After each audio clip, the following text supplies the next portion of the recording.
Monsieur le ministre. La parole est à Monsieur Bernard Gérard. Monsieur le Président, Monsieur le Premier ministre, chaque jour apporte son mouvement de mécontentement à la politique économique du gouvernement. Hier, les artisans et commerçants qui luttent pour leur survie, aujourd'hui les avocats, demain les chefs d'entreprise. Ces derniers n'ont pas attendu l'aveu d'échec du Président de la République en direct face aux Français pour exprimer leurs difficultés et leurs inquiétudes face à la dégradation de la situation économique alors que les indicateurs de compétitivité reculent. Là où le Président s'est livré à un exercice de télé-réalité plus que périlleux, en délivrant des réponses confuses, dépourvues d'ambition claire, les entreprises, elles, vivent au quotidien la réalité des contraintes fiscales, sociales et réglementaires qui freinent la compétitivité, la croissance et l'emploi. Elles disent à l'unisson leur exaspération face au double discours permanent du gouvernement qui ne cesse depuis 2 ans de prendre des mesures incohérentes, créant ainsi un climat anxiogène pour les acteurs économiques, tel le compte pénibilité qui est inapplicable et un frein à l'embauche. 100 entreprises par jour déposent le bilan. 35 000 entreprises vont effectivement disparaître en 2014, ce qui ne s'est jamais vu depuis 15 ans.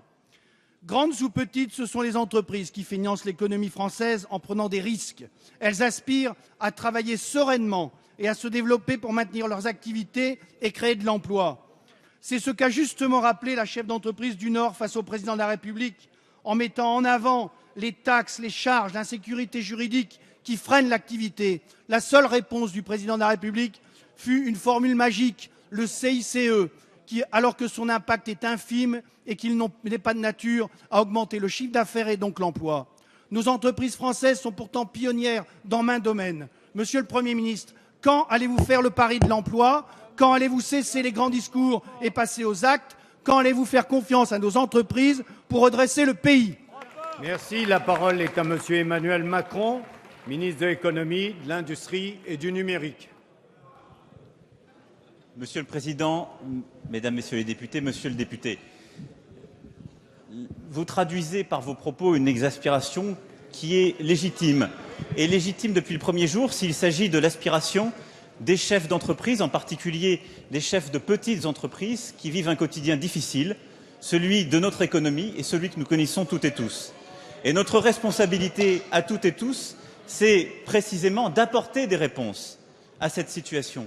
Mais les réponses faciles, ce serait de penser que nous pouvons nous affranchir de la situation dans laquelle nous sommes en termes de finances publiques et en termes de compétitivité. Ce n'est pas ce que nous avons décidé de faire.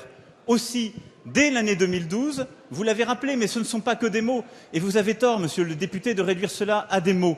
Dès la fin de l'année 2012, le CICE a été décidé.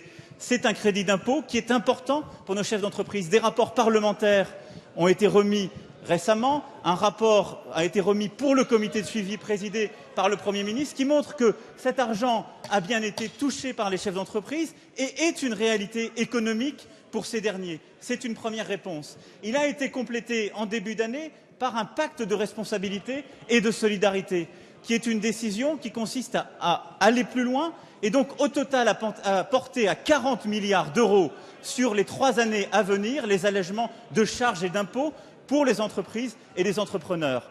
Dans les temps que nous connaissons en termes de finances publiques, c'est un geste inédit. C'est un geste que vous n'avez pas fait lorsque vous étiez au gouvernement.